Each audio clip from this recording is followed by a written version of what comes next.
Mula sa abala paligid sa Metro Manila, gusto niyo bang mag-nature tripping at mag-relax? Tara na at pasyalan ang Bacuag, Surigao del Norte sa Mindanao.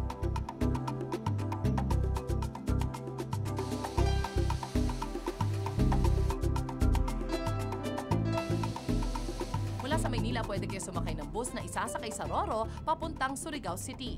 Kung feel naman by sea, maaari ring sumakay ng barko patungong Surigao City at 31 hours ang biyahe rito. Pero kung gustong mas mapabilis ang biyahe, mas inirerekomenda ang pagsakay sa eroplano via Butuan City. O ano, simulan na nating libutin ang mga ipinagmamalaking ganda ng Bacuag. First stop, ang Little Baguio Waterfalls and Mountain Ranges. Papunta pa lang dito, exciting na ang adventure. Akyatin mo kasi ang 820 feet high na bundok gamit ang kanilang orig na sasakyang habal-habal.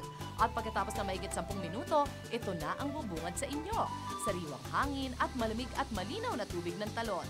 Ang nakamamangha pa rito, hindi lang isa kundi 7 magkakasunod na talon ang inyong makikita. Next stop, pasukin ang Cag-Alimpay Cave.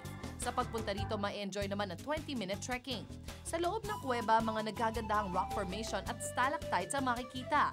Ay nako, nakakapagod pero worth it po sa loob. Tingnan niyo po yung ano.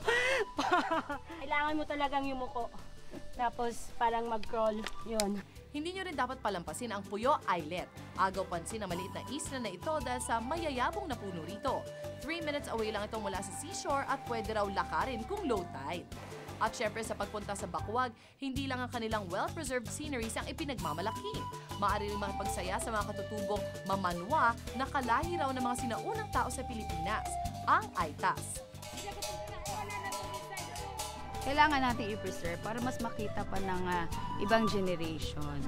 Kaya naman sa pagpunta nyo rito sa Bacuag, siguradong to the max na relaxation ang inyong ma-experience.